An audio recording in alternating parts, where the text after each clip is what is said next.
하나님의 택하심과 열매 맺게 하심이라는 제야의 하나님의 말씀입니다. 본문 16절에 보면 너희가 나를 택한 것이 아니요 내가 너희를 택하여 세웠나니 이는 너희로 가서 열매를 맺게 하고 또 너희 열매가 항상 있게 하여 내 이름으로 아버지께 무엇을 구하든지 다 받게 하려 함이라는 본문 말씀입니다. 이 말씀 중에 첫째가 우리 알아보아야 될 말씀은 너희가 나를 택한 것이 아니요 내가 너희를 택하였다 하시는 말씀입니다. 성경은 또 다른 각도에서 말씀하는 곳도 있습니다. 사도행전 16장 31절은 주 예수를 믿으라. 그리하면 너와 네 집이 구원을 받으리라 라고 말씀하고 있습니다. 그러면 주님이 나를 선택했다는 말씀도 있지만 우리에게 주 예수를 믿으라. 그리하면 너와 내 집이 구원을 받으리라 했으니 내가 믿어야 구원을 받고 내가 믿지 아니하면 구원이 없다는 말씀입니다. 또한 요한복음 3장 16절에는 이는 그를 믿는 자마다 영생을 얻게 하려 하심이라. 거꾸로 말하면 믿지 아니하면 영생이 없다. 그러니까 누가 믿어야 됩니까? 내가 예수님을 믿어야 되는 거예요. 혹시 안 믿는 분들은 없겠지요. 다 예수님이 나의 죄 때문에 십자가에서 죽었다는 사실을 다 믿어야 됩니다. 요한복음 3장 16절에는 아들을 믿는 자에게는 영생이 있고 아들에게 순종치 아니하는 자는 영생을 보지 못하고 도리어 하나님의 진노가 그 위에 머물러 있느니라 라고 말씀하고 계십니다. 그러니까 믿는 자에게만 하나님께서 영생을 주겠다는 거예요. 그러면 우리가 내가 주님을 선택을 해야 되는 거죠. 다른 신을 믿으면 안 되는 거잖아요. 예수님을 안 믿으면 안 되잖아요. 내가 믿어야 되는 거예요. 그런데 오늘 성경은 너희가 나를 택한 것이 아니요 내가 너희를 택하여서 세웠다라고 말씀하고 있는 것은 무엇을 말할까요? 해답은 마태복음 16장 17절에 보면 예수께서 대답하여 이르시되 바요나 내가 복이 또다. 이를 내게 알게 한 이는 혈육이 아니요 하늘에 계신 내 아버지시니라 라고 말씀하고 있는 겁니다. 그러니까 내가 믿어야만 구원을 받는데 그 사실을 믿고 그 마음에서 그리스도라고 고백하고 주라고 고백하고 하나님의 아들이십니다라고 고백할 수 있는 것은 우리 속에서 만들어진 것이 아니고 하나님께서 나에게 주신 선물이다. 하나님께서 나에게 알게 해주심으로 인해서 내가 믿게 되었다. 그러한 말씀입니다. 그래서 우리는 내가 믿어야 되는 것 같지만 실제로 그것을 알 수 있게 만들고 믿을 수 있도록 해주신 분이 누구시라는 겁니까? 하나님이시라는 거예요. 그래서 요한복음 15장 26절에서는 이렇게 말합니다. 내가 아버지께로부터 너에게 보낼 보혜사 곧 아버지께로부터 오시는 진리의 성령이 오실 때에 그가 나를 증언하실 것이요.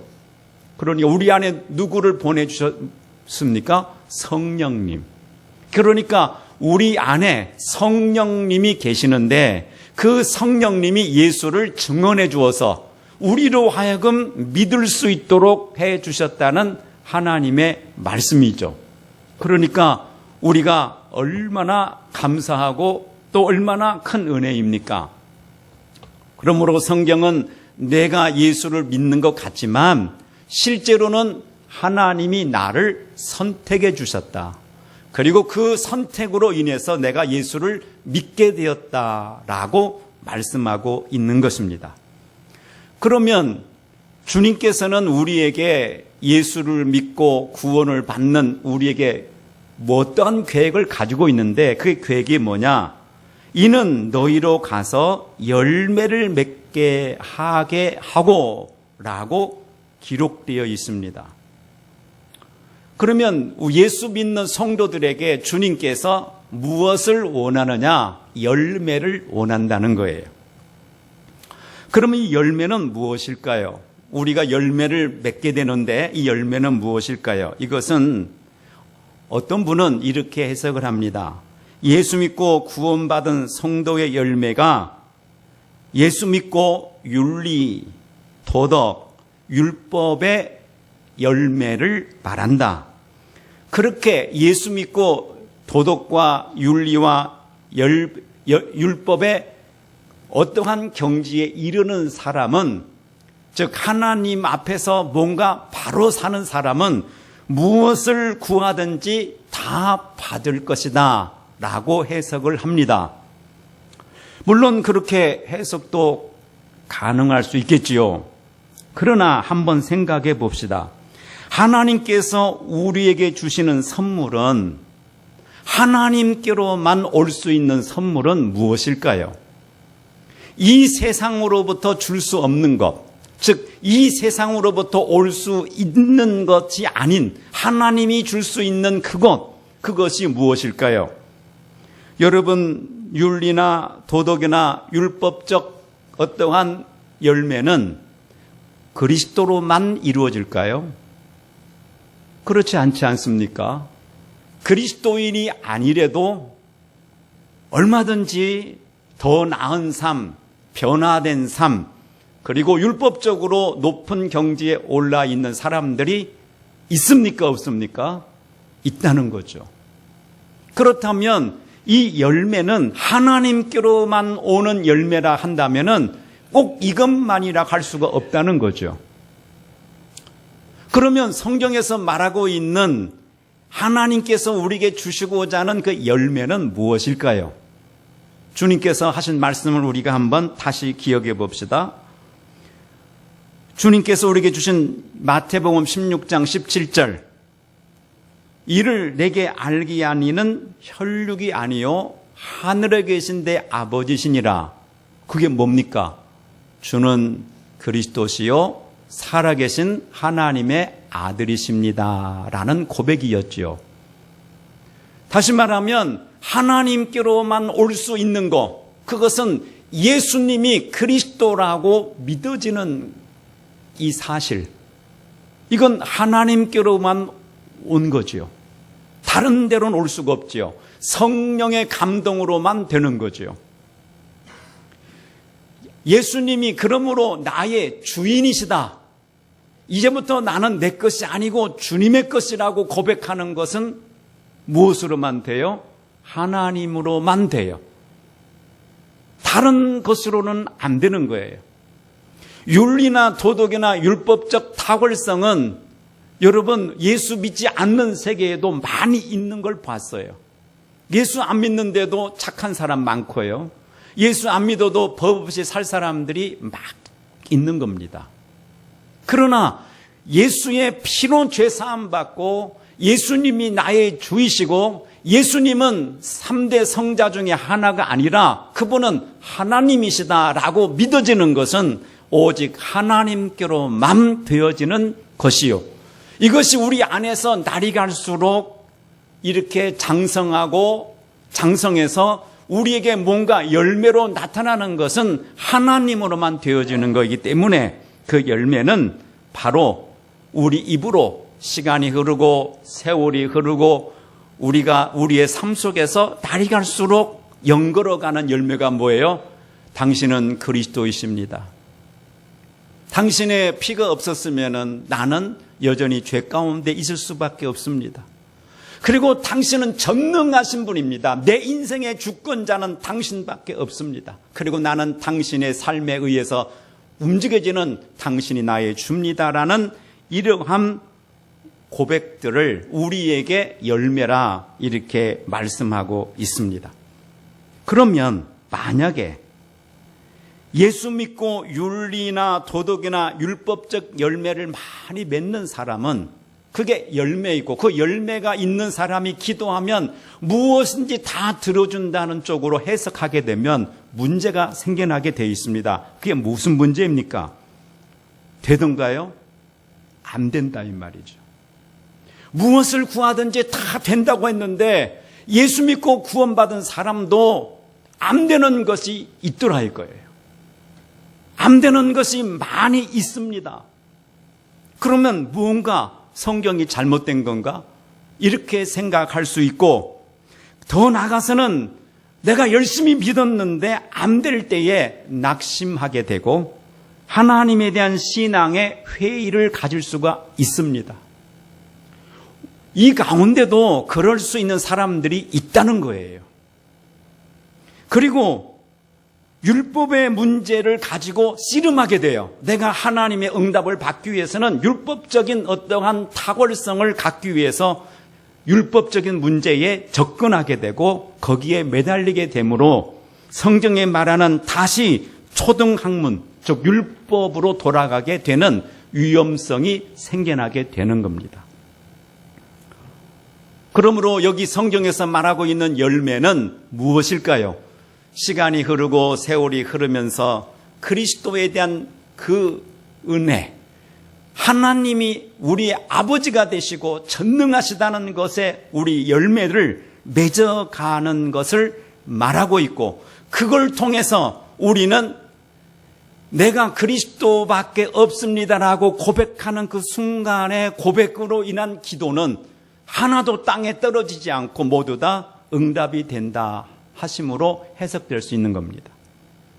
그러면 이 열매에 대해서 또다시 알아보면 성경은 이렇게 말하고 있습니다. 열매를 맺으라 라고 기록되어 있지 않고 열매를 맺게 하고 라고 기록되어 있습니다. 그 말씀은 무엇일까요? 주어가 누구입니까? 하나님께서 우리를 택해 주셨고 그 택해 주신 하나님이 우리로 하여금 열매를 맺게 하고 라고 기록되어 있는 겁니다. 그러면 이 성경은 무엇을 말씀하고 있을까요?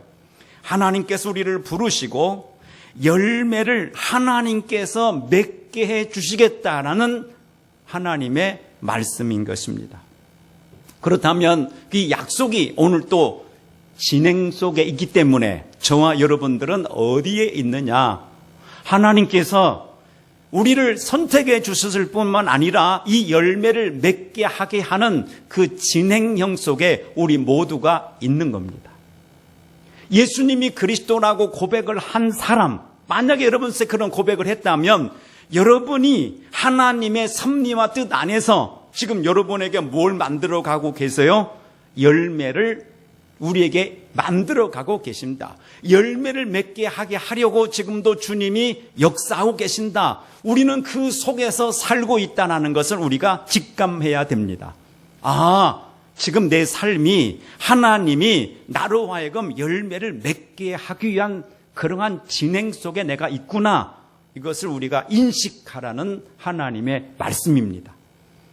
그러면 오늘 성경에서 말하고 있는 이 요한복음 15장 2절 한번 보면서 우리 하나님이 우리에게 어떠한 방법으로 열매를 맺어가게 하실까요?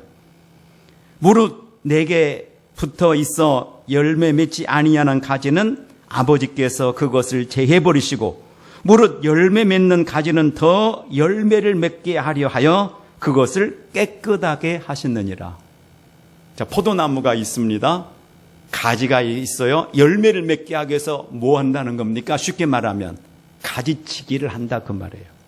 그렇게 해서 우리로 하여금 열매를 맺게 하시는 분이 하나님이신다. 제가 여러분 한번 같이 생각해 봅시다. 가지치기는 나무가 스스로 하는 겁니까? 농부가 해주는 겁니까? 본인 나무가 스스로 가지치는 나무는 하나도 본 적이 없어요. 그런데 우리는 여전히 내가 해야 되는 것으로 생각을 하고 지금 주님이 일하고 있는 거에 대해서는 관심이 없는 겁니다.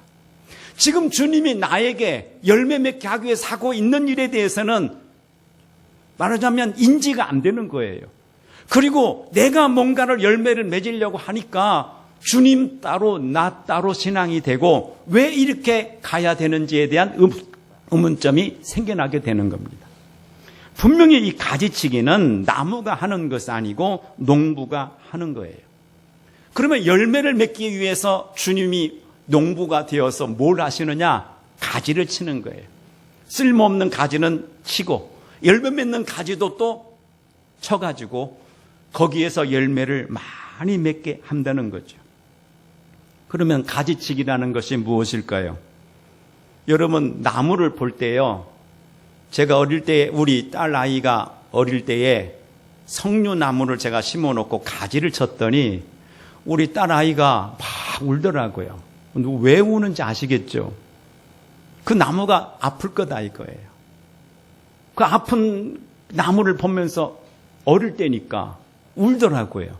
저 그때 생각이 이 설교 준비하면서 나는 거예요. 여러분 가지치기를 당하는 나무는 얼마나 아프겠어요? 얼마나 괴롭겠어요? 이것도 떨어져 나가고 저것도 떨어져 나가고 이것도 포기해야 되고 저것도 포기해야 되고 내가 포기하는 게 아니죠. 그래서 때로는 물질이 우리에게서 떨어져 나갈 때도 있고 물질은 많은데 명예로 어려움을 당하는 사람도 있고 어느 경우는 자녀의 문제로 인해서 고통스러운 사람도 있고 어떤 사람은 건강이 떠나버린 사람도 있고 어떤 사람은 사랑하는 사람을 잃어버리는 아픔들이 고통들이 그리스도인에게 찾아올 수 있다는 겁니다. 예수 믿으면 바로 살면 뭐든지 구하면 하나님이 내게 다 주신다고 믿는 사람들이 이쪽으로 몰고 가는 사람들이 하나님이 이렇게 하고 있는 것을 인지를 못할 때에 얼마나 신앙생활이 힘들겠습니까? 그 속에서 오는 괴리감은 얼마나 크겠습니까? 그렇게 해서 이런 것들 때문에 주는 그리스도시요 살아계신 하나님의 아들이십니다라는 고백이 안 되어지는 것이 있다면 하나님은 때로는 물질을 가지로 쳐내고 때로는 명예를 가지를 쳐내고 때로는 자녀, 때로는 건강, 때로는 사랑하는 사람을 잃어버리면서 어느 때는 마음의 상처라는 것들이 생겨나면서 그 속에서 주님은 우리를 예수님이 주이시구나, 예수님이 그리스도이구나, 하나님의 아들이라는 고백을 하게 만드시는 하나님이시라 그런 뜻입니다. 우리는 이런 가지치기가 없으면은 거꾸로 말하면 우리는 그리스도 별 생각 안 합니다. 아, 그분이 나를 죽어주셨구나. 그런 감동이 잘 되면 없어요. 가지치기가 일어나지 아니하면 아, 그분만이 하나님이시구나라는 고백을 잘 할 수 있을까요? 하나님께서 나에게 가지치기를 하지 않았는데 당신이 주이십니다라고 고백하는 것이 쉬울까요? 그래서 주님께서는 우리에게 가지치기를 통해서 우리가 열매를 맺게 만들어 가는 겁니다. 한 사람을 아는데 물질, 명예, 사랑하는 사람, 병들고 자기 자신으로 인하여 고통받는 사람들이 생겼고 자녀들이 고통받는 중에 있는 한 지인이 병원에 가서 이런 말을 들었습니다. 당신의 병은 1년이나 1년 6개월 살면 끝인데 당신은 2년째 살고 있으니 당신은 혜택을 많이 본 겁니다. 그런 말을 그 지인이 들었어요. 그런데 잘하면 10년 사는 사람도 있습니다. 인터넷 뒤져보니까 그 병은 5년 생존율이 2%밖에 안 되는 걸 알고 있는 분이에요. 근데 그분이 그 말을 들었을 때에 이런 생각이 들었다고 그래요. 아, 인생은 헛된 거구나. 꿈과 같은 것이구나 라는 생각이 들면서 야고보서 4장 14절의 말씀이 와 닿는 거예요. 내일을 알지 못하는도다. 너희 생명이 무엇이냐? 너희는 잠깐 보이다가 없어지는 안개니라. 물론 이 말씀이 가슴속에 은혜를 받았던 건 사실이지만 이 그의 삶의 현장 속에서 가슴 속에 다가오는 느낌이 다를 수밖에 없었다라는 거죠. 야고보서 1장 10절은 부한 자는 자기의 낮아짐을 자랑할지니 이가 풀의 꽃과 같이 지나갑니다. 자기의 인생이 저 풀이구나. 저 풀의 꽃과 같은 것이 인생이구나. 안개라는 것이 무엇입니까? 차를 몰고 가다 보면 안개가 자욱하게 끼었을 적에 그 안개가 얼만큼 힘이 있는지 몰라요. 앞이 안 보여요. 라이트를 켜도 안 보여요. 그래서 비상등을 켜고 조심조심 가야 할 만큼 힘이 막강해요. 그게 안개입니다. 그러나 해가 돋고 때가 되면 아무것도 보이지 않는 사라져버리는 안개. 더더욱 안개 자체가 무슨 힘이 있습니까? 그 속에 어떠한 권력이 있습니까? 그 자체가 무슨 가치가 있습니까? 아무것도 없는 거. 한때는 젊음과 패기와 용기로 살았던 인생들이 어느 순간에 모든 것들이 쇠하여지고 그리고 아무것도 남는 것 같이 없는 것 같은 그러한 일들이 우리 인생에 일어나는 것을 느끼는 거죠. 인생은 허무하구나. 꽃의 풀과 같이, 풀의 꽃과 같이 지나가는 것이 인생이구나라고 그는 생각하면서 뭘 생각하느냐? 내가 가야 할 나라가 하나님 나라구나라는 것을 현실 속에서, 실제 속에서 바라보면서 그 가슴 속에 이렇게 생각했답니다. 하나님, 당신의 긍휼로 예수의 피로만 내가 그 나라에 갑니다. 예수의 피, 당신의 피 흘려주신 그 은혜, 제가 오늘 당신을 바라봅니다 라고 고백했다 합니다. 그리고 그는 생각했답니다. 나의 남은 때가 얼마나 될까?